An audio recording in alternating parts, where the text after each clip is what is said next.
Blog Talk Radio. It's Monday night,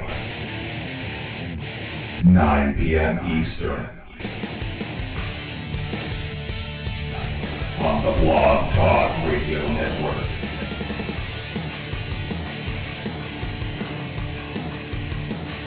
Once again, it's time for the most intriguing talk radio on the internet today.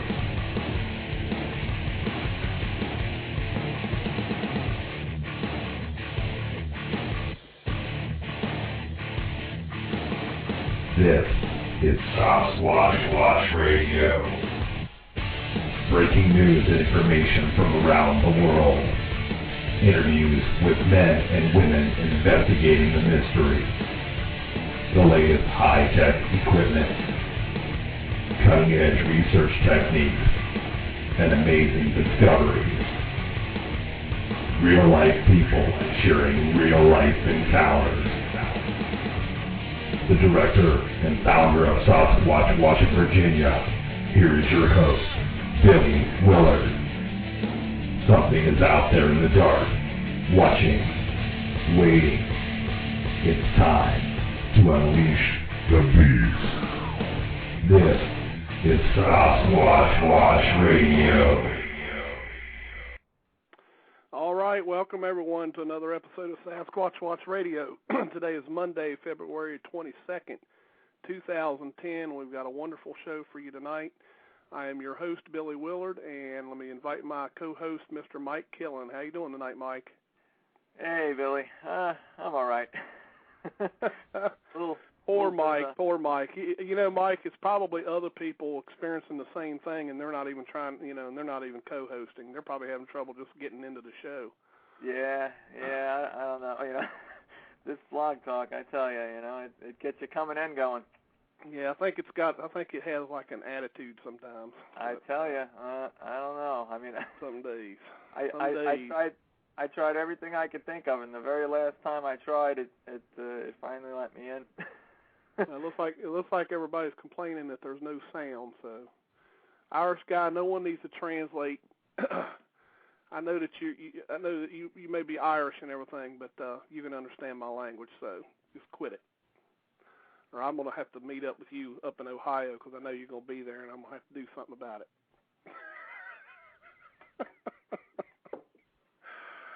Anyway, how are you doing tonight, Mike? Are you doing okay otherwise? Yeah, other than the technical glitches to overcome, almost every show, yeah. It seems like almost every show I'm battling some kind of technical gremlins to get on the line here, but I'm all right. Looks like everyone, as long as you refresh, it looks like the show's working because I see a lot of people talking about that. So just refresh your page and hopefully you get the sound.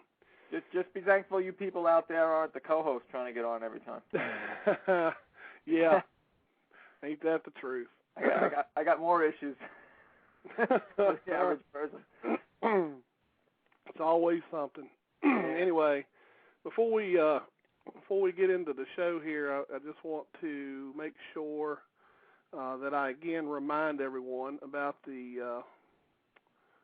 to the right page here. I just want to remind everybody about the upcoming 22nd annual Bigfoot Conference /Expo.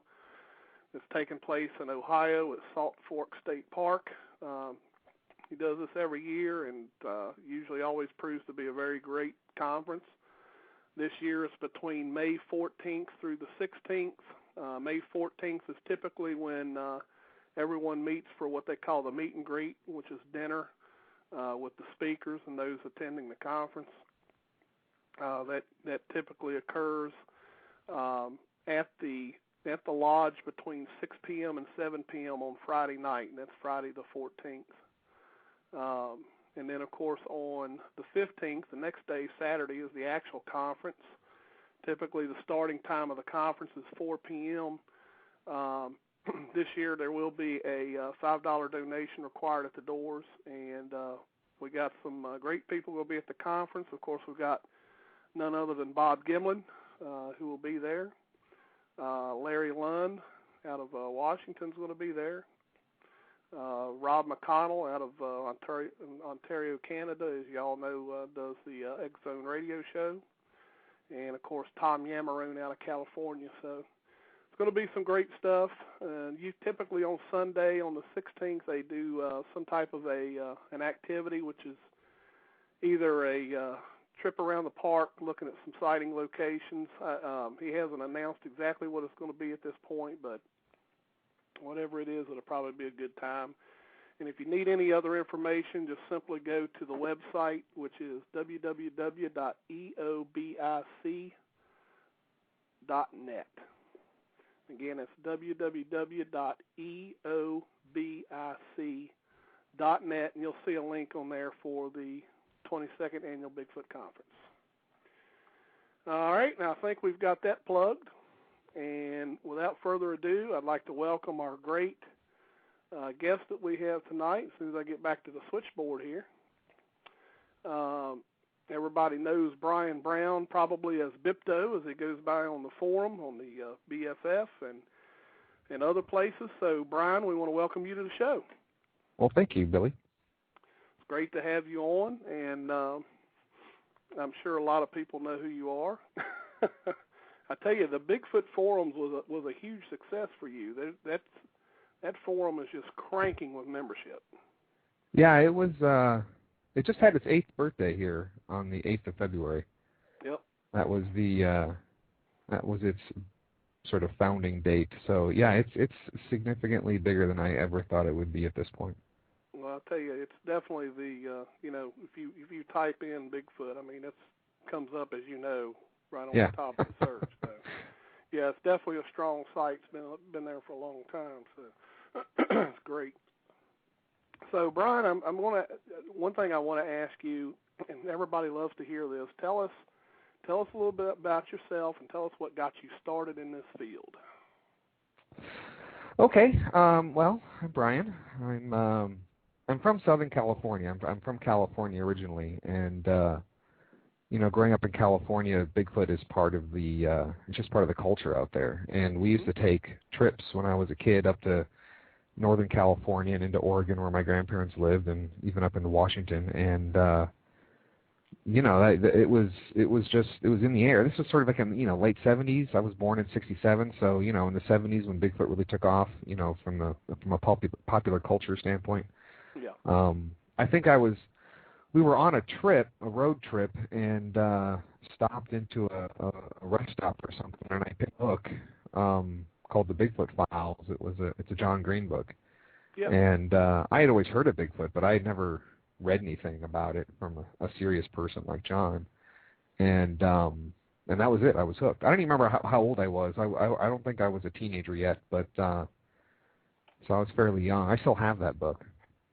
Wow. As a matter of fact. So that's pretty much what set me off. And it wasn't a book of spooky stories or anything. It was I don't know if you have the Sasquatch file, but it's like just page after page after page of simple reports of people saying they've seen something. And that was the first time it kind of struck me that, this wasn't mythology. This was what people just saw when they went out in the woods. They just, people came upon this thing, and that really got my imagination going as a kid.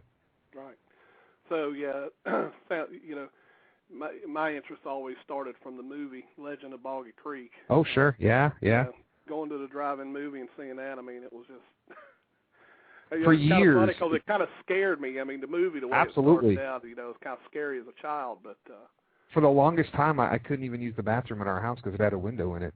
You was waiting for the arm to come through, right? I'd always be leaning away from the window. No kidding. I mean, seriously, that scared the crap out of me when I was a little kid. Yeah, I tell you, that was a pretty spooky movie. That was all that same time period. There's so many people I know who are about my age, in their late 30s, early 40s, or whatever, and you ask them what got them started, and Legend of Boggy Creek, John Green books. It's almost always the same thing. Oh yeah. Yeah, John Green is definitely he's coined a few books, and all of his stuff is great because he went on so many investigations in his early days. I mean, a ton, and I'm sure you've seen they finally made his database available online. I'm sure you've seen that. Mm-hmm. Mm-hmm. And it's just amazing. I mean, he's just got a ton of stuff that he's investigated. So, yeah. He's sort of been my inspiration in everything that I've done. Just the way that he presented things without a lot of drama. You know, he just told you. Yeah. You know, this is what people say they saw, and you know, he didn't try to interpret it all that much or make it sound any more dramatic than it was. Right. Yeah.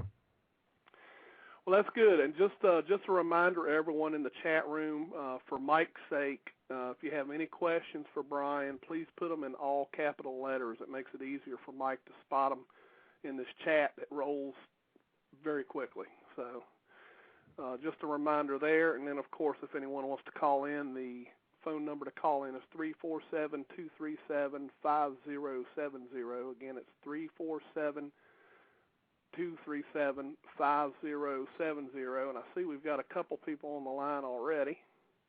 Wow. Let's see. I think I might know who this is. Is this Abe? Yeah, you got that right. Just call the list in. All right, Abe. Well, I figured it was you, so I thought I'd check and make sure. All right, bud. Thank you.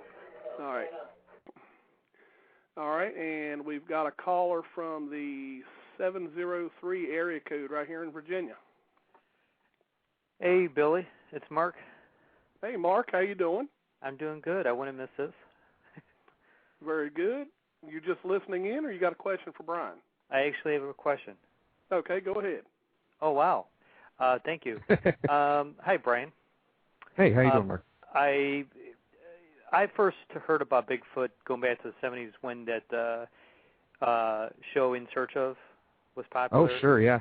And I kind of shelved it. I've always been curious about Bigfoot, but, you know, life took priority, obviously. And it wasn't until recently that I got back into it, was interested in sightings, came upon your forum, very, very thorough forum. I've found some of the threads very entertaining. But I'll get to my question, especially the one that talks about, well, when you were looking for Bigfoot and you didn't find him, what spooky things did you come across? I forget what the exact title is, but very interesting subject matter in the forums. But I wanted to ask you, in your opinion, what is the reason why this creature is so incredibly elusive? I'm sure you ask 20 people, you get 20 different answers. Personally, I think it's because it's constantly trying to find food, so it can't stay in one place for too long of a time. But could you share with us what is your subjective opinion on that? You know, I think part of it is that well, first of all, it's a wild animal, and wild animals are, you know, except for the ones where there's lots and lots and lots of them out there, like deer and things like that, they're kind of hard to find in the woods. They're good at hiding. It's where they live, and they're naturally cautious of being around us. So I think there's just the fact that it's a wily wild animal. I also don't think that there are that many of them. I think that there's probably, well, I mean, I'm not going to hazard a guess because I'm just not qualified to do that, but there's obviously not, you know, thundering herds of Sasquatch out there. So I think that there just aren't as many of them. It's what you would expect for something that would presumably be at the top of the food chain. There will be fewer of those than there are the prey animals. So I think their numbers are relatively low and possibly going lower.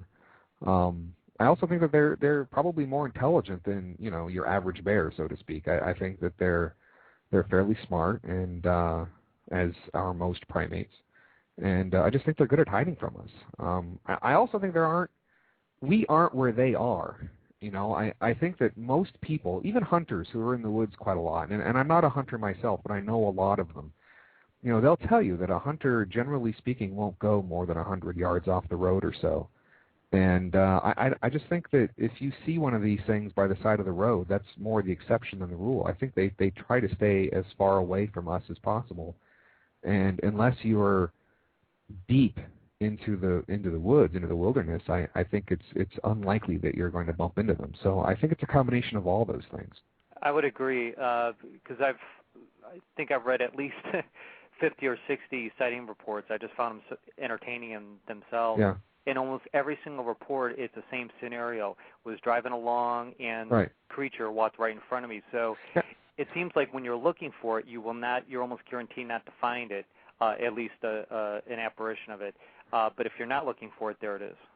I'm always interested in that. In fact, a good friend of mine, Craig Woolheater, his initial encounter was it was just walking along the side of the road, and they drove by it, just walking along the road. It didn't run off when he showed up, and there are lots of reports like that, and I find those very interesting because the thing obviously, at least sometimes, it doesn't really care if it's seen, and it's interesting to me when those things happen to know, like, well, why in that situation did it not seem to matter, But I think that one of the reasons so many people see it along the side of the road is because there are an awful lot of us driving along roads. I just don't think that's where they are most of the time. Though I know, I know several people who have seen them on the side of roads. So I suppose if you want to go look for Bigfoot, just drive around forest roads, I guess, because like I said, I do know people who have had success that way. Well, ironically, Billy and I have had some conversations, and I was unaware of the number of sightings in Virginia alone. And Virginia can't compare with California as far as the terrain, but it just shows you that they're not limited to one geographic area.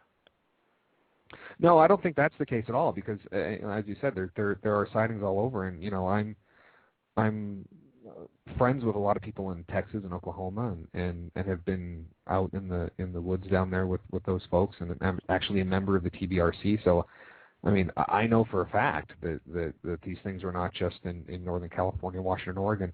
That was one of the things that surprised me when I started the forum, is that most of the people, I don't know if it's still the case, but for a long time, most of the forum members that we had were not from the Pacific Northwest like I thought they would be. They were primarily down in the South. There were more forum members from the southern portion of the country than there were from the northern portion of the country. And I think that's because there's a lot of people who see them down there, but it's also just as big of a part of the culture in Texas and Louisiana and Oklahoma and Arkansas as it is in Washington and Oregon and in Northern California. It just doesn't get the same kind of media. It doesn't get the press. Mm-hmm. And just imagine how many reports are not documented. Certainly. A lot of the sightings are on your site and Billy's site, but I'm just guessing here. I'm guessing that probably 30 to 40% of all sightings are documented. Yeah, I mean, that's an interesting question. Go ahead. That's an interesting question. How many of them never get reported? And I'm fortunate enough to see the reports coming into the TBRC site, and a lot of the times you'll see people. They'll say something along those lines. I never would tell anyone this, but I saw you guys on the television or whatever it was. So I think you're right. I mean, I don't know how many it is, but I would guess that the vast majority of sightings never get told to anyone, not even family members, because unless someone's with you, you don't want to say anything. You don't want to be, considered some sort of crazy old coot who says he saw Bigfoot, Well, so I think you're right. The thing that Billy and I share in common is we are crazy enough to tell other people if we did see it. I don't care what people trust me, if I saw it, I would tell someone. I'm certainly not going to keep it to myself. I'm looking forward to it, actually. Thanks for answering my question, Brian. All right, thanks, Mark. And let me. Actually, do you have any questions in there, Mike? Before I take this next caller. We had one question earlier from Kite Squatch. Okay, go ahead. Uh-huh. All right. This was earlier. Kite Squatch typed this in the chat. He says, "Question for Brian. Before I forget to ask, is Brian doing any more EPS of the Bigfoot Show or BIPcasts in the future?"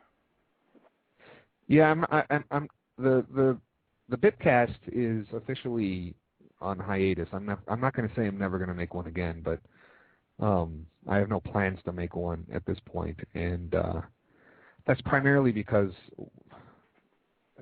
I've gotten to the point now where what I want to do, I can't do because I want them. I want to go places. I want to see people. I don't want to. I'm just not. This sounds like I'm copping out, but I'm not able to do them as well as I want to do them.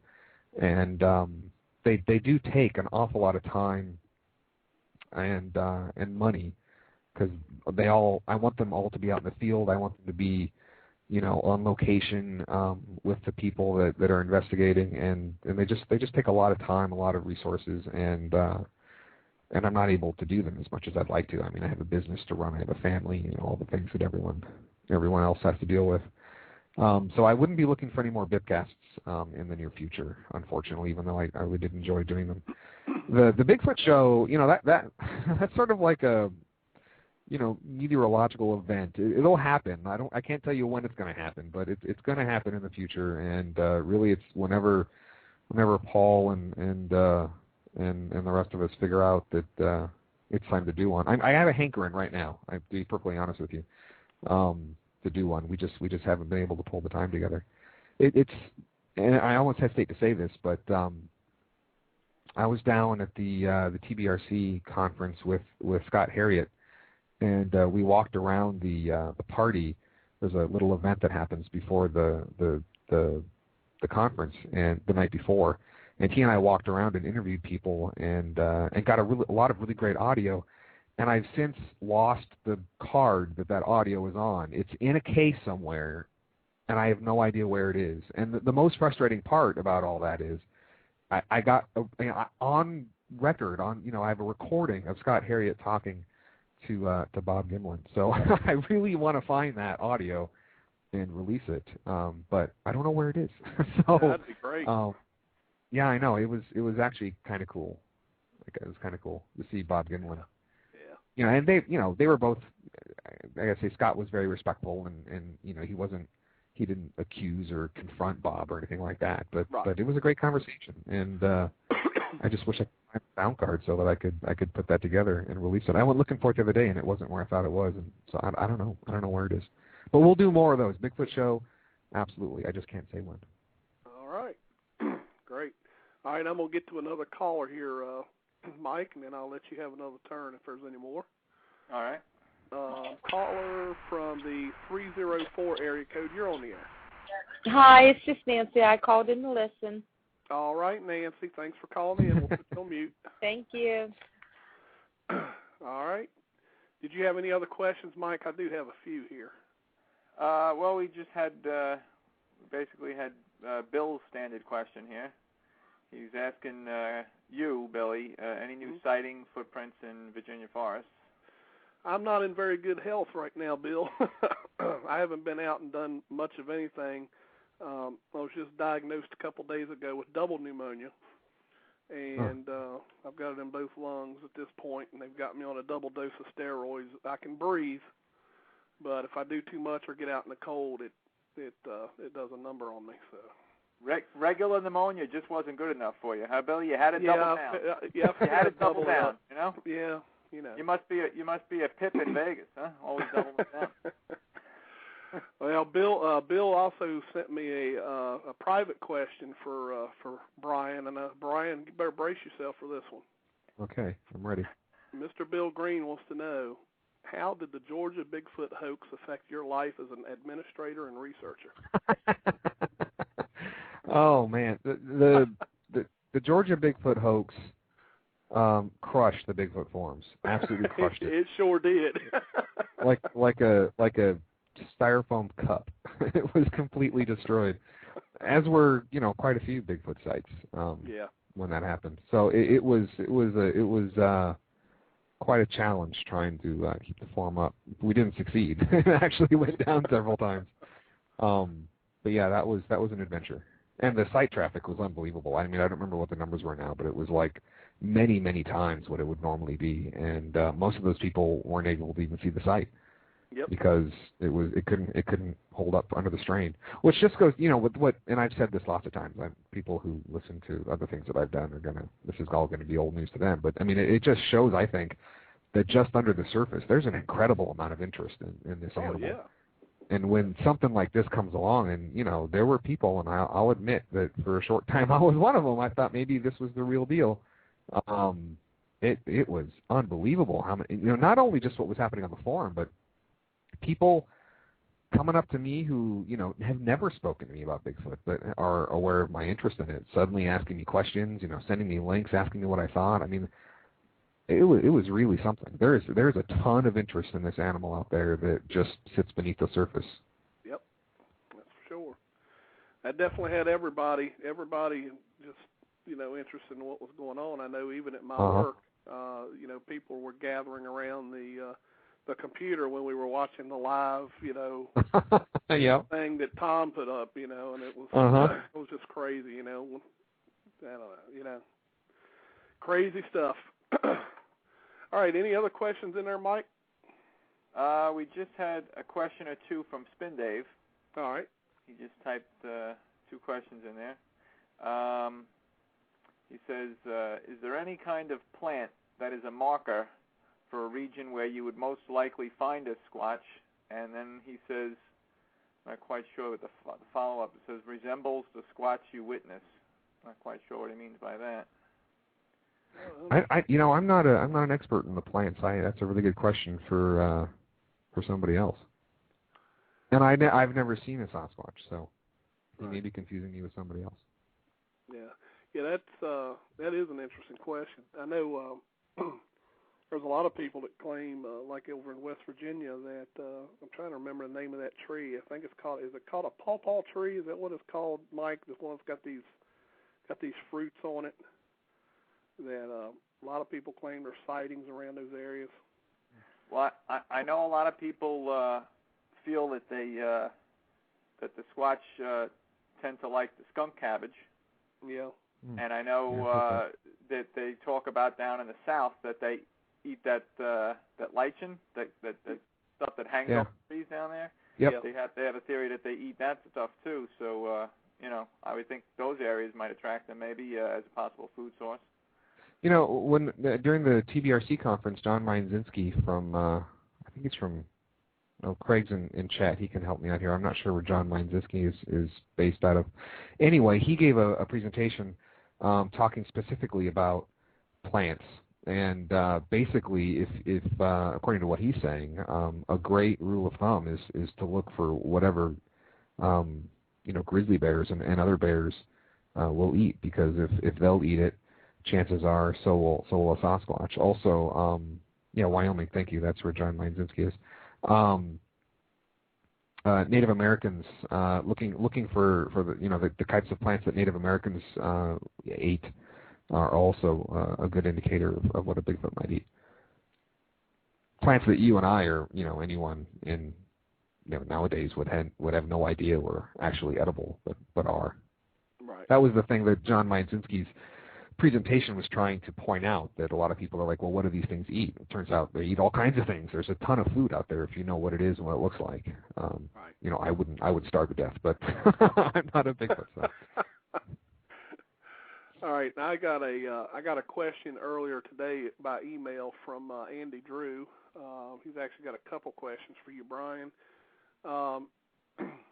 He says, if enough credible Bigfoot reports were gathered and fed into some supercomputer somewhere to be analyzed by sophisticated software, and this is probably going out on a limb here, or maybe hypothetically speaking, do you think it would be possible for it to predict with at least a 25% success rate when the next Bigfoot encounter would take place? I think that it's probably possible to create a model like that for where animals are likely to be. I don't know that you could ever, feed into a computer and say, okay, by that oak tree at 3:30 in the afternoon on the 27th of January, you're going to see a Bigfoot. I think that you're likely to be able to figure out what general patterns are and things like that for animals.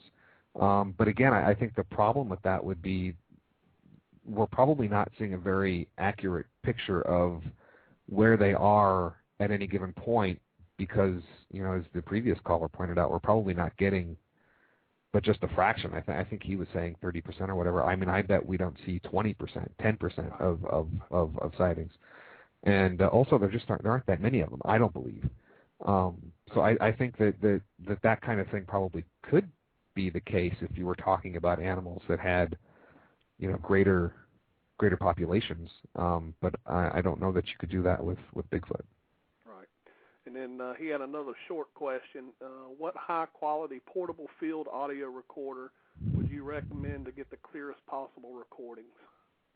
Oh, geez. The one that I use, I wish I had it near me right now. Darn it. It's an Edirol. I don't remember the model number, but I'm quite fond of that one.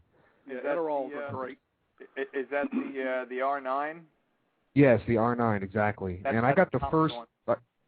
I got the first version of that, and I know that they've improved it since then. But I can't recommend that one enough. It's done a terrific job for me over the years, and even without any microphone plugged into it, the stereo mic that's built into it does a good job of recording ambient sound. So I love that Edirol R9. It's a great machine. Yep, the Zooms are pretty good too. I know someone that's got the Zoom. I think they got the Zoom H3. And I've listened to some of the audio on that, and it's very crisp and clear. I know a lot of the cheaper audio recorders, like the I guess one here that I got, it's Olympus WS300. When you start picking up those things, I mean, they have like a lot of background static noise. A lot of hiss too, yeah. You know, Slam6. There's a guy in the chat there, Slam630, that said there are tons of field recorders out there now, and it's true. When I got my Edirol, there weren't many. There was just a small handful, and they were primarily being developed for musicians to record their sessions. But that was sort of the first one that was also aimed at podcasters, because it could record very high quality and was very portable and relatively inexpensive. I mean, I don't remember what I paid for it. I think it was like $250 or something, and at the time that was a bargain for anything that could record that well. Yep. Yeah, that's they are good though. I do know that Stan Courtney likes to use the Edirols. I've heard a lot of his recordings and they're great. Yeah, that's definitely a good one. All right, any questions on your side there, Mike? We had a question from a brand new visitor to the chat room, Moicon. I saw a comment earlier in the chat that he or she just found this show, so this is like their first time probably listening and in the chat. And the question from Moicon says, what is Billy's opinion in regards to using scents, in other words, smells, not pennies, Billy, using smells to lure a Bigfoot? Has he ever used them himself, and if so, what did he use? As far as putting something out as a scent, we have on occasion used, I think at a couple, correct me if I'm wrong, Mike, I think we had some of the pheromone chips on at least one or two of the expeditions we did with Nezra. And we didn't have any success, or what we could really call success. Yeah, we've been using the different food baits and the pheromone baits for a couple of years now. Chris usually gets those pheromone chips, and he puts them out pretty much every expedition. We did have one expedition where two of the chips were missing, and of course we don't know exactly what took them, but they did vanish. He waypointed the locations of all the chips, and we went back to collect them. And two of them were gone, and there was a possible, very, very vague and but it looked like a possible impression about 15 inches in length near where one of the chips had vanished. So I don't know, very inconclusive. It could be anything, but I don't think we can say positively that it's ever really gone at any direct results. Yeah, I mean, I've used other things too. I mean, I've used, the old peanut butter trick. I've tried, tuna fish. Anything that's got a strong smell. Sardines. Yeah, but I haven't had any success with any of that. Anything that I would call success.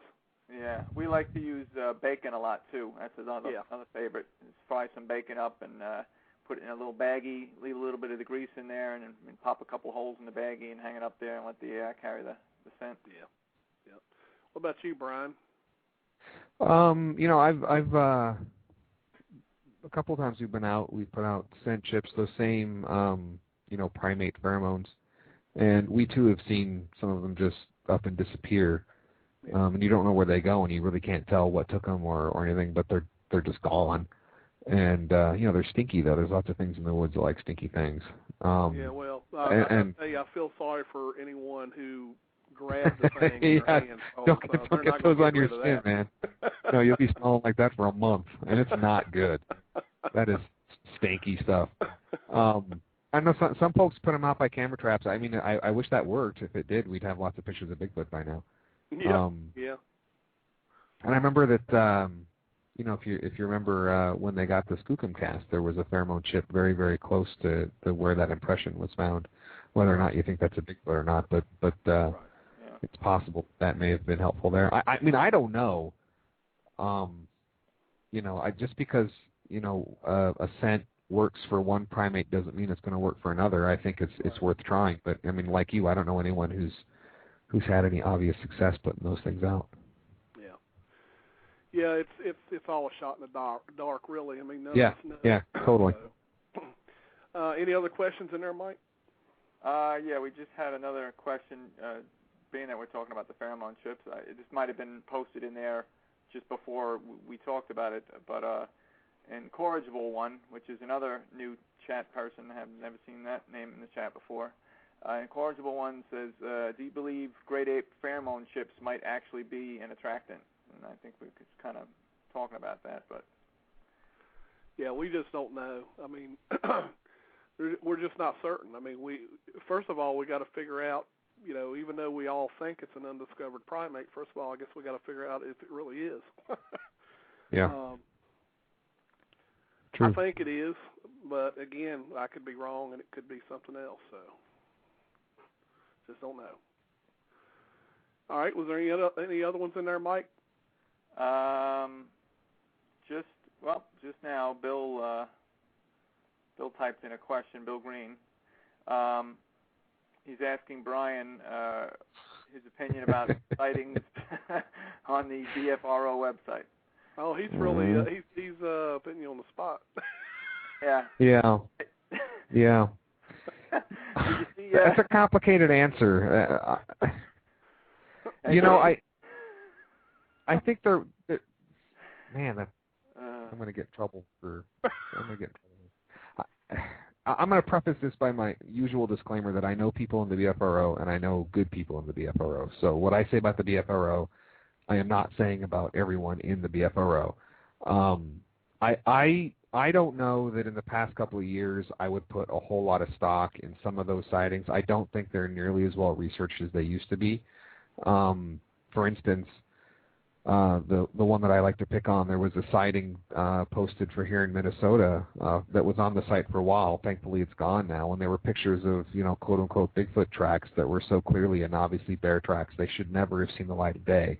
And it's gone now, which is great. I give them credit for pulling it down. But how did it even get there to begin with? I have no idea because it was, like I said, clearly, a double strike bear track. And I don't know that the BFRO used to have this structure of investigators and curators, and it wasn't very easy to get something on the website, and there was debate that went on beforehand, and it seemed like there was a process involved and checks and balances.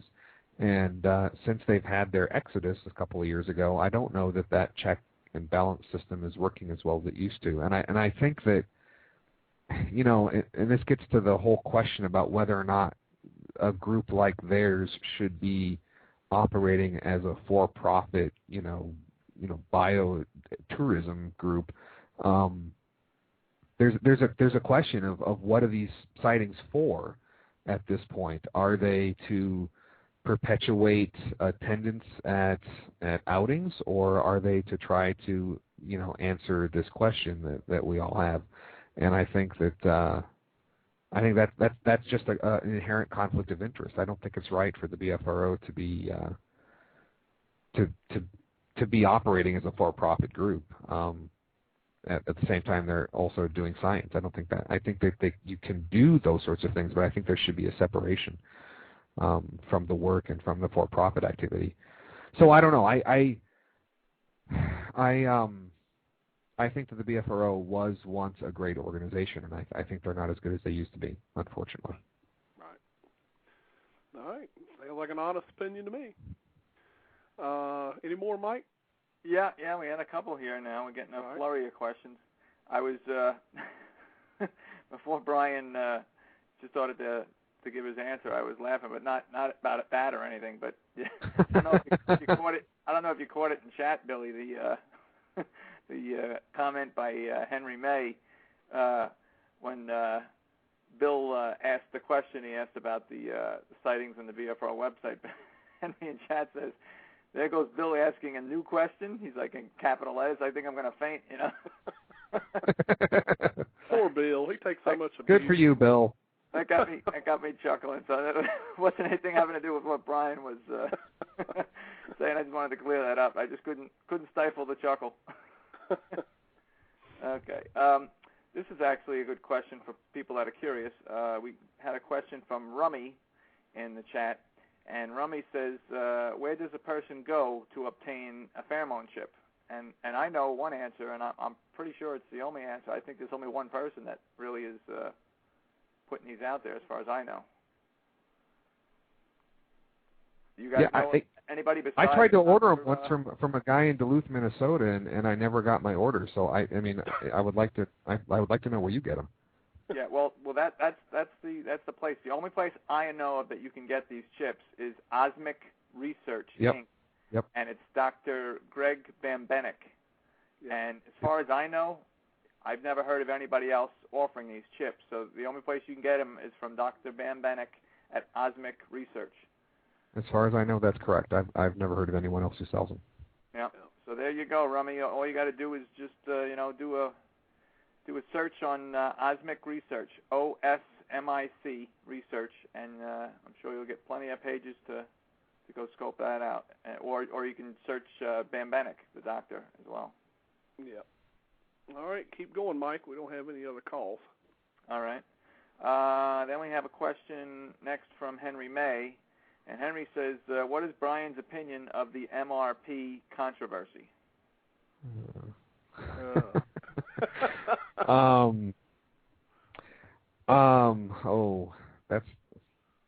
That's another complicated one. I'll preface this by saying that my opinion of it is only formed by what happened on the BFF, the Bigfoot Forums, after the TBRC published an article about the MRP sounds. I would say that just on the as a piece of evidence, I think that they're inconclusive. I don't have an opinion one way or the other as to whether or not they're authentic. I know some of the people who were involved in the collection of them, and I know that they've been working that area for a long time, and I know that they've made a lot of recordings. And I know that some of them say they've physically seen bipedal figures. So I don't know that anyone that I know of has said they've seen a full-on, hairy Bigfoot, but I know that people have seen things they think are Bigfoot. So clearly something is going on there, or people who I respect think something is going on there. So I can't really comment on the veracity of the evidence. I think that what happened there, they made these recordings and they put them out there, and unfortunately, in my opinion, the conditions under which they were recorded, specifically the area around where they were recorded, was not represented accurately. And I think that means something, because if I was to go out and come back from the woods with a video of a Bigfoot, and I told you that it was out in the middle of nowhere where people never go, then that would mean something. But if then it turned out that I recorded this thing basically, at a highway rest stop, that would be an important piece of information for you to have if you were trying to, evaluate my film. These guys got a recording, and I don't know what it is of, and I think on the forum anyway, it was represented to be kind of out in the middle of nowhere kind of thing. And I think what we now know is that people were close by, and that doesn't mean that they didn't get what they say they got. It just means that the representation of that area was not as accurate as it could be. And I think what's unfortunate is when that was brought to light, and it was going to be brought to light because this was hardly something that the TBRC sort of discovered all on their own. That article was written by Elton Higgins, so, just I'm not trying to hide Elton's name in all of this, but, that information was out there, and it was going to come to light at some point. Unfortunately, what happened was people decided to attack Elton and call into question his motivation for publishing that, and I think that his motivation was that Elton is at heart a scientist, and I think a piece of evidence was being accepted by an awful lot of people in the community, and maybe there was something else to be said about it, and unfortunately people took it out on Elton and made it very personal, and that bothers me, because Elton is a friend of mine, and I think he's one of the great guys in the field, and I think he's definitely an asset to the community. And I think by attacking Elton instead of basically what he was saying, it made it more about, friendships and personality, and less about the actual science and trying to find an answer to all this. Right. Yeah. Yeah, that was that was another one of those very touchy scenarios. Yeah, sure. Yeah, and the thing is, I have friends on both sides of this. Right. And the people who run the Bigfoot Forums, because I don't actively have anything to do with the Bigfoot Forums anymore. Right. They got kind of caught in the middle of it, and I think that mistakes were made by everyone on all sides. Right. But what I found to be very disheartening is at the end of the day, everyone was calling into question Elton's motivation for doing what he did, and nobody was really talking about the issue that he brought up, namely that these sounds are recorded very close to where people live, and that's a problem. I'm not saying that it means that those aren't Bigfoot in those recordings. I'm just saying that should have been brought up in a more straightforward way. I mean, there was evidence that was brought up that could indicate that it was right. a possibility that there was other activity out there that can be caused by people, I guess you could say. So. Right, exactly. All right. But it's difficult because, like I said, no, go ahead. I'm sorry. No, we beat this into the ground. We can stop. It's almost like it's all the Georgia thing, and you got it's always something that's controversial. Any other questions in there, Mike? Yeah, we had a question, another one from Incorrigible One a little while back, and his question says, guys, do you put much, now he typed the word store, but I'm assuming he meant stock, and that's a typo, because he says, guys, do you put much store in the recent Mike Green thermal video? So I'm assuming he means do you put much stock, meaning, what's your belief on the validity of the recent Mike Green thermal video? I've seen it, and I think it's very interesting. I can't really go much beyond that because I'm not very familiar with what was going on. The events surrounding it. I don't really know the area where it was recorded at all. I think it's a very interesting video. It's either, well, I don't know. I mean, it seems to me that it's one of three things. It's either, and this is the one where it creeps up on the stump and takes the candy bar. Is that the video we're talking about? Yeah. Yep. Yeah. So, I mean, it's either, A, a Bigfoot, B, some homeless guy coming out of the woods eating a candy bar, or C, a total hoax. And that could be that the guy who filmed it was being hoaxed, or it could be that the guy that filmed it was in on the hoax. And I don't think it's that. I don't think that this is an out-and-out hoax.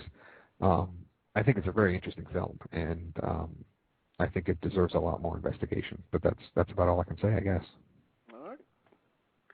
Keep on going, Mike. I don't have no calls. All right, yeah, well, we're getting plenty of questions in chat, so thanks to the people in chat for posting all the questions. Okay, so that was Incorrigible One.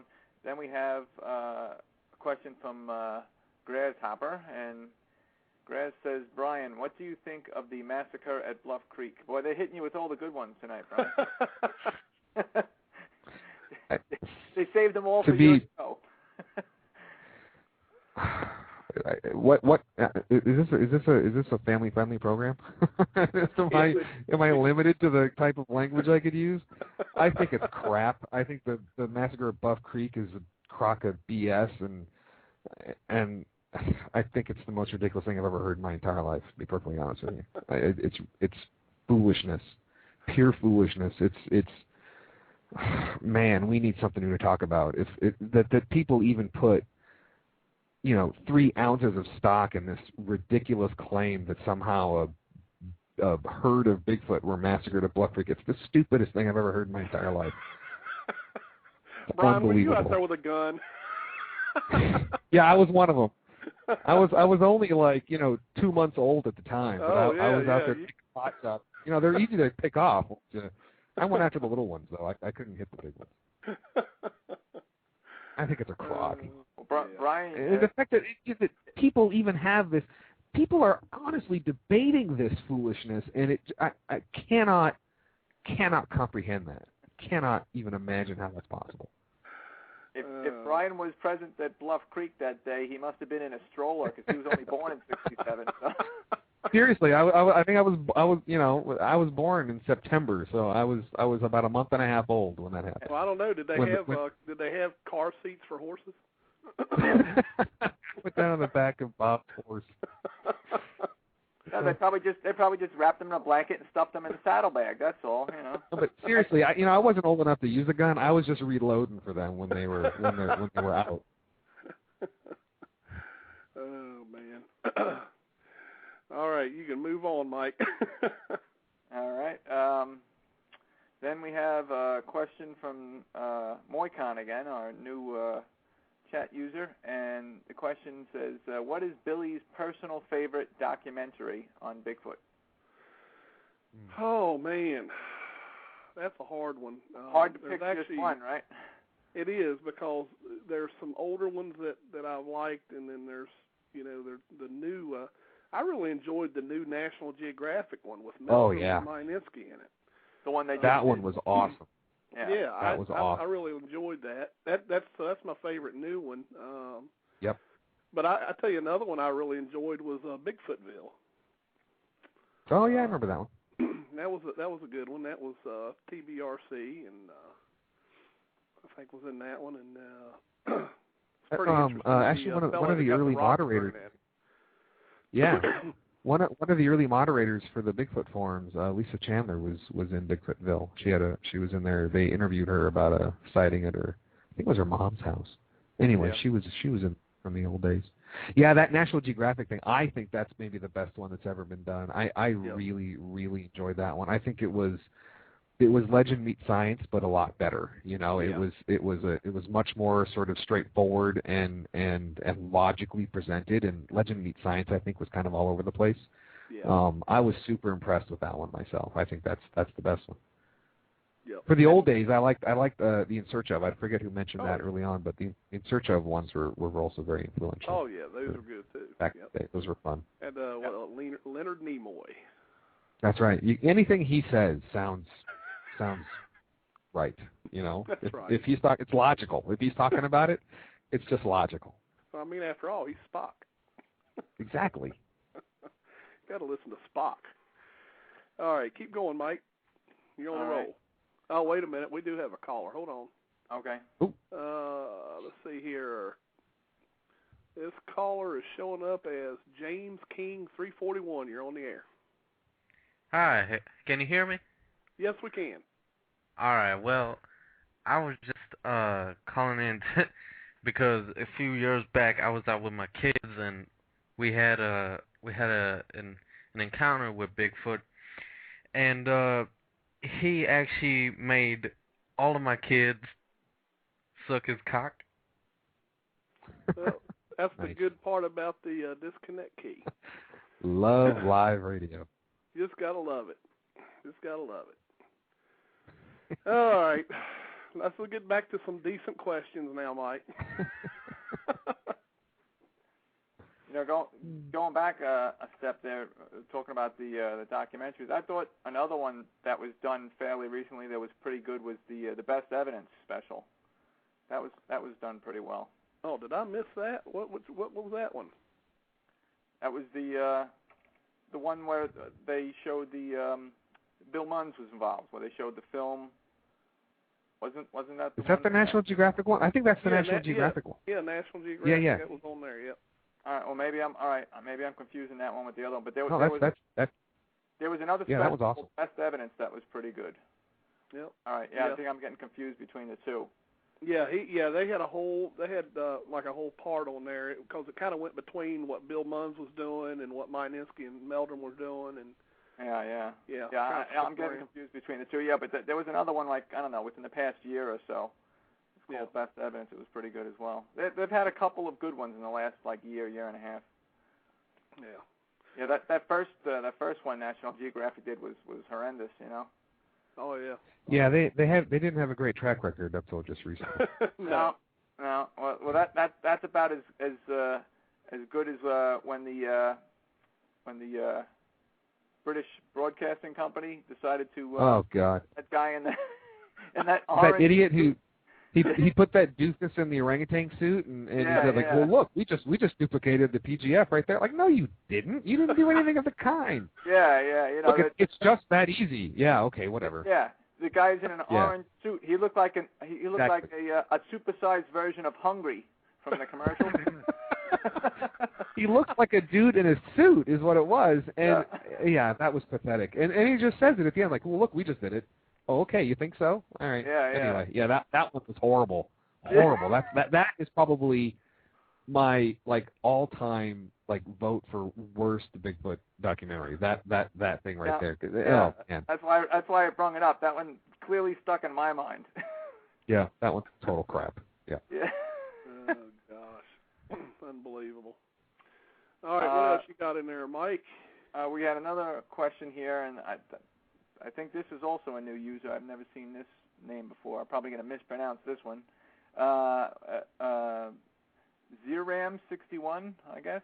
ZEIRAM61. So I guess Zeram. Anyway, question says, other than BFG, what is Brian's opinion the best physical evidence? I would have to say, because this is a question that gets asked a lot. I would have to say that it's not any one specific thing. It's just the accumulation of footprint, casting of evidence. I think that's even more impressive than the sightings because it's physical and it can be studied. So I think that Jeff Meldrum has in his possession probably the single most important piece of physical evidence, and that is that collection of casts that have been collected over the years, because it has to be making them. Something is making footprints, and some of them are people. Sure, some of them are misidentified, and I'm not saying these about the ones that are in Meldrum's collection, but some people see things that are faked footprints. Some people see things that are other kinds of animals, like bears are often misidentified as Sasquatch. But there's an awful lot of them that don't fall into those categories. And so somebody has to answer the question, what's making the footprints? That's it. So I would say castings. That's an interesting point you just mentioned about the bears. You know what I could never understand? All these people that are mistaking a bear for a Sasquatch, they must not be getting a frontal view. They must be getting a rear view of the animal or something, because there is no way you can mistake a bear's head with its very prominent snout and rounded, tufted ears, rounded ears and like Mickey Mouse ears almost, and the big snout. Right. There's no way you can mistake that for the more human-shaped head of a Sasquatch. So I could never understand that. It must be all just seeing like the back end of a bear sticking through a bush. Oh, it's Bigfoot, Yeah, exactly. I think some guys go out there with this sort of expectation that they're going to find Bigfoot, and if you see a great big hairy thing and you don't get a real good glimpse of it, I think it's exactly what you said. They see some big hairy butt in the woods and like, oh my God, that was Bigfoot over there, But I agree with you. I take the head. It's totally. I've seen bear in the woods, and they don't look anything like a Bigfoot, from what I understand. I mean, I've never seen a Bigfoot, unfortunately. I've seen lots of bears. Well, not lots, but I've seen bears. Yeah. Yeah, it's, I agree. I mean, if you see the thing from the front, there is just no way. I don't see how you can misidentify it. Right. Unless you have that, what do you call it, you know, you just kind of erase the nose and you kind of imagine what you're seeing. Oh, that's a Bigfoot. You know, I think most of this is you know, skeptics who are trying to figure out what people are seeing other than Bigfoot. And they say, well, you know, big hairy thing. Bears are big hairy things, so they must be seeing big hairy things. Those must be bears because obviously Bigfoot doesn't exist. And you know, anyone who has seen a bear or who has seen a Bigfoot can say that's ridiculous because some of the people, I mean, I know personally who have seen these things clearly did not see bears. You know, clearly did not see a bear. My good friend Bob Strain is the first person that comes to mind. His sighting could not have been a bear, just plain and simple. So that just doesn't do it.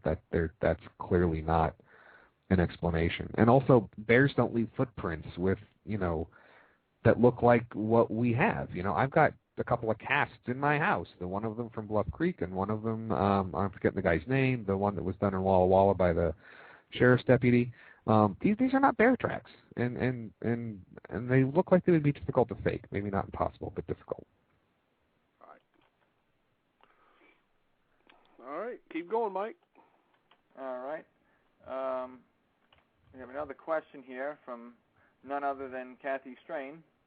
Hey, Kathy. Kathy's in the chat room with us tonight, and her question is for Brian. Says, what is the best evidence Brian has personally seen or experienced in the field?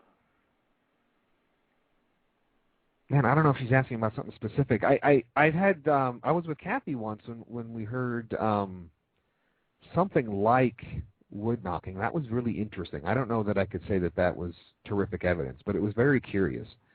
I you know, unfortunately, I think that I'm that guy who you don't want to go out into the woods with because there's no way I'm ever going to see a Bigfoot. I'm never, ever going to see anything or experience anything interesting. I go out and I have a really nice time in the woods with my friends, but nothing interesting ever happens with the exception of that one time when I was with Kathy and we heard something that was kind of like wood knocking. And that was really cool because we heard the knocking and she had this, I forget what it was, she could probably say it in chat, but some kind of like musical instrument kind of thing where it was like this plastic kind of hollow tube and you would bang on it. And so it knocked and then she gave it to me and I hit this thing in the same pattern. And so we did this sort of back and forth knocking and then we decided to get, you know, clever and mix it up a little bit and do like a pattern. And as soon as we did that, it shut up. But we were getting calls and returns to this knocking. And I don't know if it was some guy out in the woods who was hoaxing us. I don't know how that's possible. But anyway, that was very curious. That's probably the most interesting thing that's ever happened to me personally in the woods. So sorry about that, guys. I coughed in your ear. I said, sorry about that. I think I coughed in y'all's ear. So you got double the money, man. You can cough all you want. Yeah. So Brian, you're that guy, huh? I'm the guy, yes. If you go out with me, you're guaranteed never to see anything. Let me grab a pen here. Let me write this down. Never go out with Brian Brown. Okay, I got it. All right. I wrote that down so I remember. All right. Okay. And Henry, our friend Henry May, says, speaking of bears, has Brian seen that video of the three-legged bear? No. You mean you're not talking about that skinky bear the BFRO said they took a picture of and said was a Bigfoot? No. There's a video on YouTube and I'm sure other places as well. There's other video places, but everybody knows the YouTube. There's a video of a mama bear with a cub, and apparently the poor bear must have lost its front leg in an accident or in one of those god-awful leg hole traps or something. And so basically the bear's got three legs, one front leg and two hind legs. And apparently the bear, out of necessity, it sometimes kind of scuttles along on, hops, lifts the front leg and hops and kind of scuttles along. But out of necessity, I guess, the bear has learned to rear up and actually walk kind of human-like on two rear legs for quite a distance. It's seen in the video walking good distance and eventually goes back down. I'm watching it now. Yams posted a link to it, and I'm looking at him. There's the baby. Oh, that's cute. Yeah, it hasn't walked up on two legs yet. Well, I mean, that's interesting. I don't, you know, I think that everyone knows that bears can rear up on two legs and for short distances, perhaps even walk around. Short distance, yeah. Wait till you see how far that one walks. But yeah, with the exception of specially trained bears like in a circus or a sideshow, that's the furthest I've ever seen a bear walk on two legs. Okay, yeah. But, dude, if I saw this thing walking through the trees, I'd probably think that was a Bigfoot too. Yeah. Yeah, absolutely. That's freaky. Look Yeah, at that thing go. But again, you could almost say that awesome. if you didn't get a look at its head. You know what I'm saying? Well, totally, yeah. How could you call that Bigfoot? But absolutely, this video has two bits. There's pieces of it when it's walking through the trees and you can't really see what it is, and then when it gets out on the road and you can see it totally through the trees. That could be misidentified, absolutely. But bears who with four legs don't need to do that. Right. You know, I don't think that this kind of behavior has been observed by anyone of like an actual fully equipped bear. That is freaky, man. I've never seen that before. That's a cool video. Yeah, it sure is. And I'm sure it is a very, very small percentage of bears that have ever even done that. You know what I mean? Out of necessity, walk upright. I'm sure it's a very small percentage, and it's not, you know, anything to be even remotely considered fairly common. You know? No, she's only doing that because she has to, right? Right, and I believe she's you know, she's making that extra effort to adapt because she's got a young cub to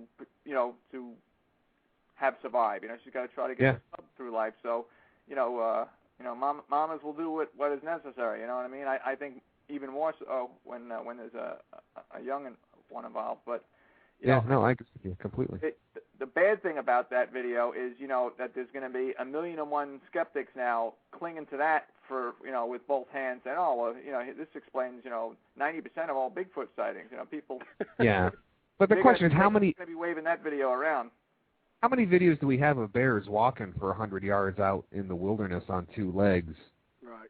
One that I've ever seen. Right, this one. Right. I just saw it just for the first time. It isn't that bears can't walk on two legs. People know they can, but they don't do it unless they need to. Right. And this one needs to. Normal bears, you know, the TBRC with their camera trap operation in Texas has lots and lots of pictures and even videos of bears, and they only get up on two legs when they're investigating or when they're scratching their back. They don't. That's not their preferred mode of transport, and anybody who knows anything about bears knows that. Or in a territorial display or something, you know, when it's trying to scare them away. Yeah. Exactly. Yep. Yeah, that's freaky video. I've never seen that. That's cool. Yeah, but that you know, like I said, that very, very rare, unusual bear that you see there. Totally. The skeptics will grab a hold of that and hold on for dear life, claiming that that's the explanation for a lot of the sightings. But oh well, what are you going to do? That's right. All right, let me see who this other caller is we got on the line. Everybody be ready. Yeah. Caller, Patel.Burger, you're on the air. Hey, how you guys doing? Pretty good. How about you? I'm doing all right. I had a quick question. You know, I live around near a city, so we don't have many, like the myth of Bigfoot. We don't really hear about it too much. But I was wondering if you guys can give some credence to this other myth. I don't know, maybe if you heard about it. Around here, we call him Littlefoot instead, and it's a little hairy bear. Well, we always have the fun ones, don't we? Yeah. Get the entertaining phone calls on your podcast. Billy, Billy, I gotta say, because I don't know if Brian knows, I actually, besides this show with Billy, I co-host another show Tuesday nights with Bob Coyne, and I gotta say, you know, we get the occasional prank, but Billy seems to get the lion's share. He really seems to attract a certain element to his show. I gotta say. What night is the other one on? What night's the other show on? My show's on the other show that I do is on Tuesdays. Yeah, see, there's nothing on TV on Mondays night, but on Tuesday there's American Idol, so everyone's watching TV. Okay, that can explain that's what it is. Yeah, if you moved this to like Thursday when Survivor's on, you probably wouldn't have any crank calls. Yeah. Yeah. Oh boy. Yeah. I agree with everybody though. This show does seem to be a troll magnet. But what do? You know, it's going to happen. I don't think it really matters what you do. It's going to happen. So. All right, Mike, you can keep going because I think you had a long list of them. Yeah, I'm checking them all out here. We got quite a bit here. Okay. Moicon from the chat. Another question from Moicon says, many people have stated only body will convince science Bigfoot exists. Could Brian kill one if he saw it and was able to?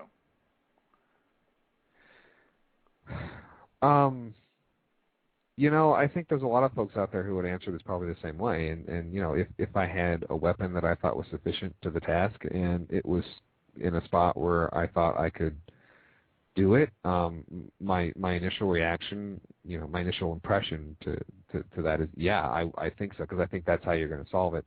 But I also know people who have had them in their sights and couldn't pull the trigger, so I also know that might be a problem.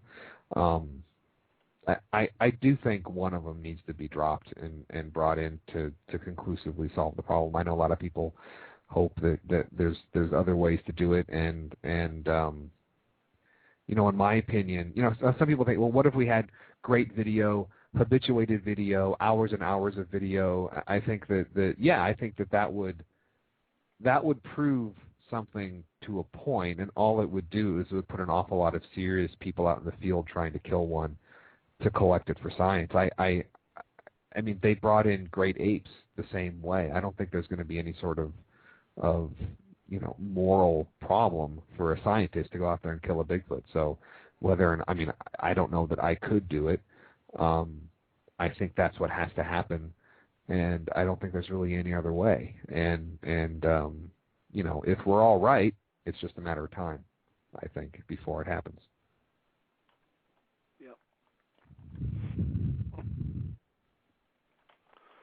Keep I'm going, glad you're Mike. agreeing with me, Billy. I'm fine. I'm just kicking a lot of people out. That's all. Keep going with the questions. Okay.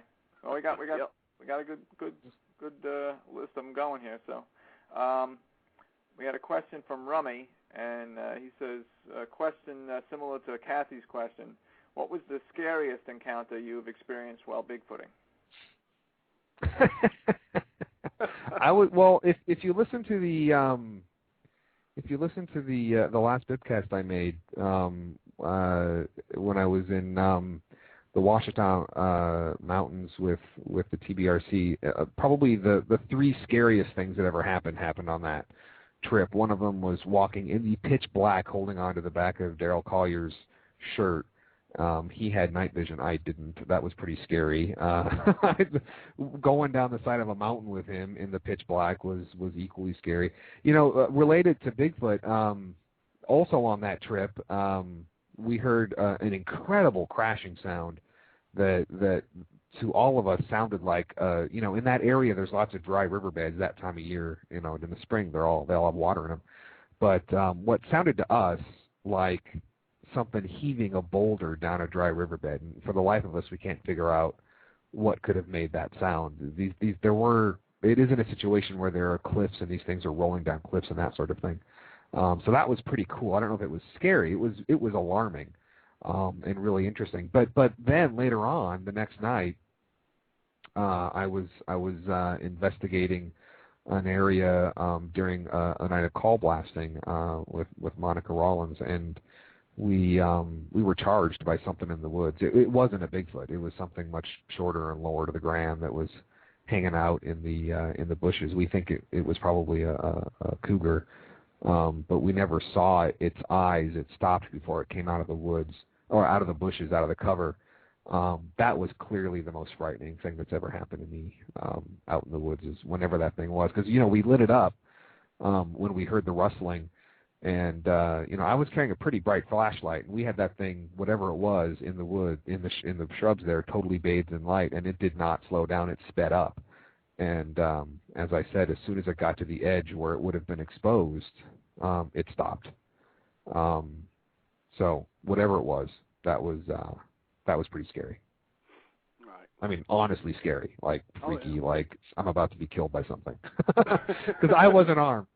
Monica had a gun. I had nothing. I just had, and she was behind me, so. Monica with a gun? Oh my God! Yeah, she was armed. She was packing serious heat. But she didn't think to pull it out. I had to remind her to, draw the weapon. Hey, Brian, and you don't have to answer honestly if it'll put you in a bad spot, but what was scarier for you? The thought of what might be out in front of you out there in the dark at just at arm's length, or the thought that Monica was standing behind you with a gun? No comment. I'll leave that one. He knows better than to answer that. I'm probably going to see her again, so no, I don't think I want to say anything. All right, we've got a couple callers. Let's see. Let's try our luck here. Caller from the 952 area code. You're on the air. Yeah, my name is Mike. I'm from Burnsville. Hey, Mike. Hey, listen, I want to share a story with you guys. I used to date this girl who swore she saw Bigfoot. Okay. Hello? Yep, we hear you. Oh, there was one night when I whipped my cock out and like Lexington Steel and. Well, ain't that something? That's everybody be ready. You're 3 for 3, man. Everybody be ready for this one. 952-435-6122. That's in my neighborhood. He actually called from. Oh, is that right? Yeah, Burnsville, Minnesota. 952 is a Minnesota area code. Yeah, put it out there again. People should call him back. Oh, it's Brian that's causing the prank call. No, so y'all are not blaming me. it on me. Yeah. What's that old movie? He's like, the call is coming from upstairs. Yeah, no, I did. What was that, Scream or something, I think? I can't remember what movie it was. All right, let's try this one more. Caller from the 302 area code. You're on the air. Hi, my name is Duke, and I'm calling out of Delaware, but I actually go to Virginia a lot, and Bigfoot did 9/11, and he rapes little children. All right, and that one is 302-767-4632. Thank you for your call. All right. Keep going there, Mike. Well, you can only hope that some of the folks out there decide to prank the prankers. Yeah. That'd be turning the tables. All right. Let's see. We got another. Well, not really. Yeah, kind of a question and a comment from Kathy Strain again in the chat. You know, she asked earlier a question to Brian, and then this is kind of follow up. She said, "Didn't he hear calls in Lake Tahoe?" Oh yeah. We were up there with Kathy and Bob and Paul Vella and Jerry Riedel and Tom Yamarone, and we were near where the Tahoe scream was recorded, and we went out there. I think Kathy can correct me. I think we went out there 2 nights in a row. Oh, we were there with Paul's brother too. That doesn't mean anything. Anyway, we were out there and doing the blasting the Tahoe scream. And we heard it returned almost verbatim. It was very, very, very faint. But, we played that thing, God, I don't know how many times over the course of those nights. And the second time it happened, so, yeah, Dermot, exactly. Someone in chat just reminded me what Paul's brother's name was.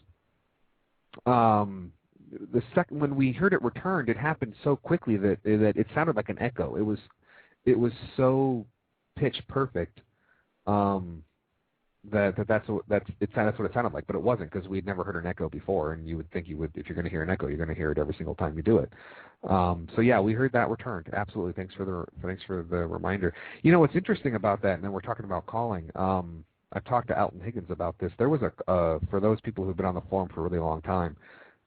There was a member on the forum several years ago, probably actually maybe 2 years into the forum's existence,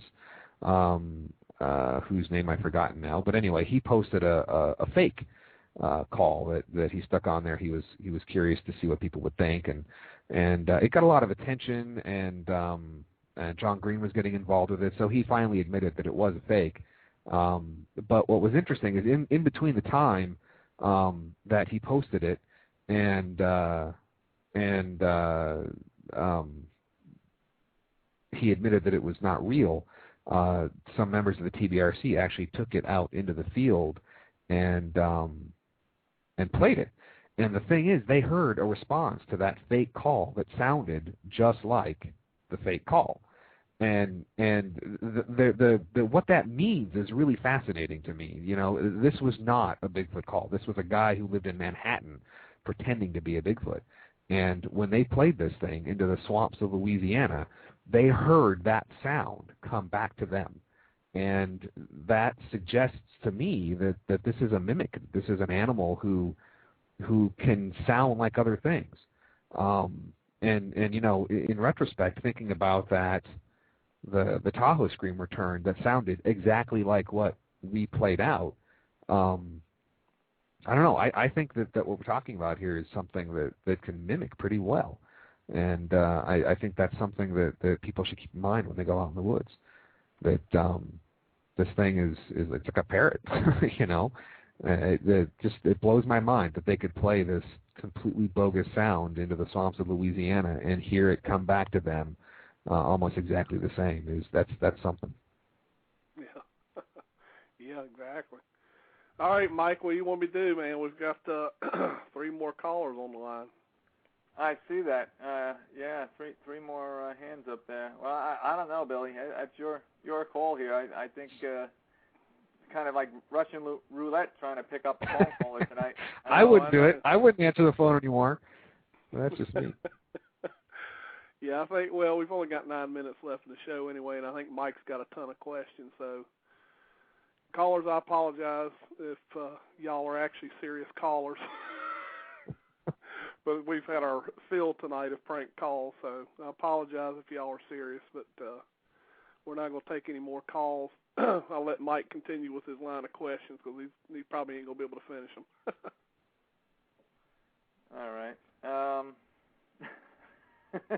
We got some of our friends in the chat reposting well, not all of them, but a couple of the prankers' phone numbers in there.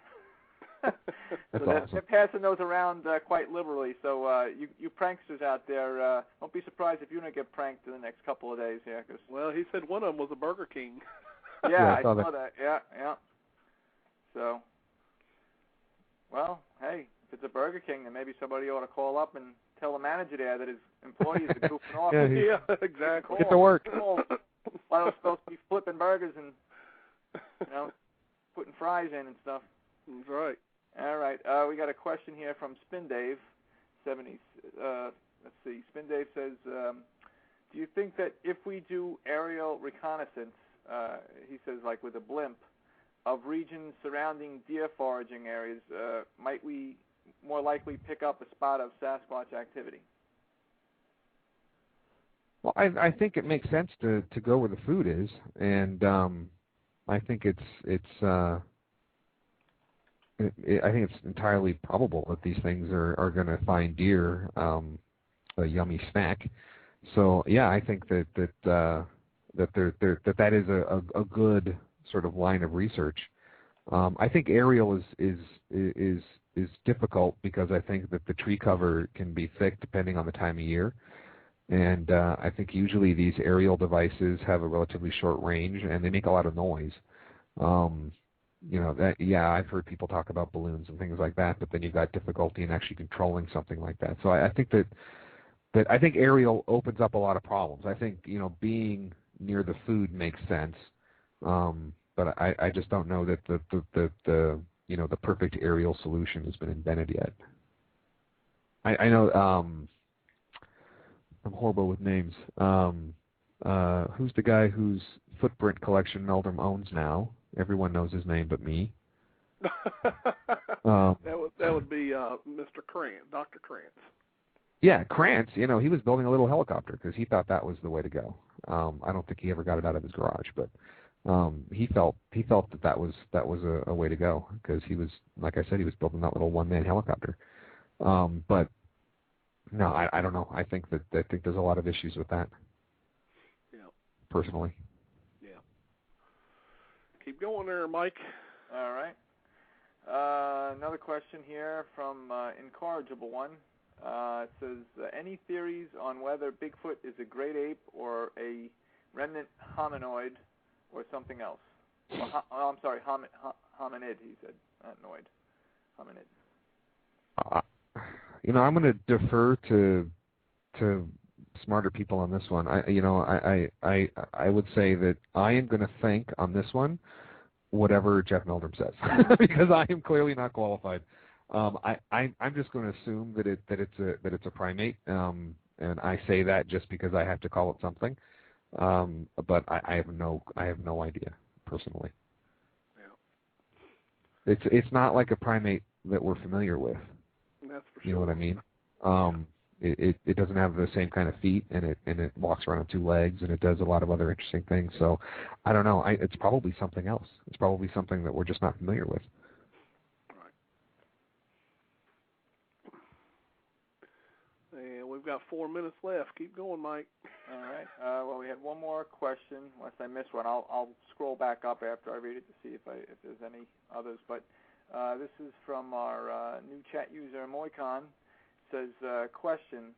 Now the word here is Buddy. I don't know if he meant Brian, but the question says, is Buddy planning any upcoming excursions to search for Bigfoot? And maybe he meant Brian. I'm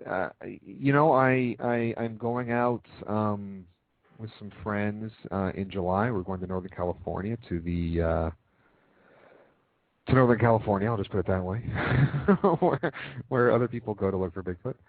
That's the only thing I have planned. Unfortunately, I'd like to go out more. I'd like to go out more in my neighborhood. I just don't know anybody, in my neck of the woods in Minnesota or Wisconsin, or around here, who goes out and does serious research. I know people do it. I just don't know any of them. So I have to travel thousands of miles to do this with my friends.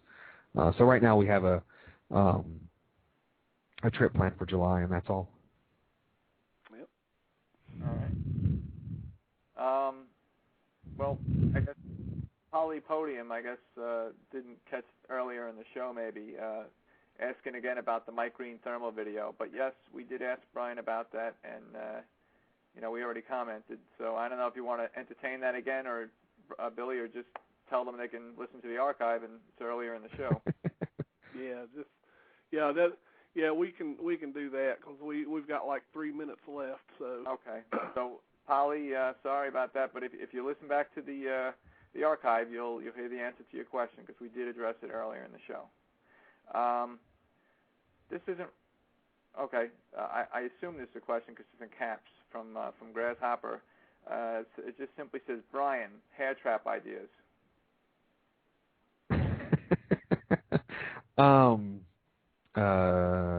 No. I don't. I've seen some really cool things. I think other people are more clever with that sort of thing than I am. You saw that snare they did in the National Geographic, Meldrum and Mike Yep. Minsky. Yep. Yeah, I would like to steal that idea myself. Yeah. Try that I think sometime. people probably will. The TBRC has a cool one. It's a big metal triangular tube, and there's little bristles at the front, and they put a pheromone chip in the back, and the bears have shown a great deal of interest in that. But I don't believe they've ever pulled anything unidentified out of it. Yeah. Okay. Yeah. That's a good idea, though. Yeah, we actually made one too. Chris in our group made one, but I don't think he's had any success with it either. He actually made a contraption using a couple of bore brushes that you clean a rifle with. Basically, the bore brushes are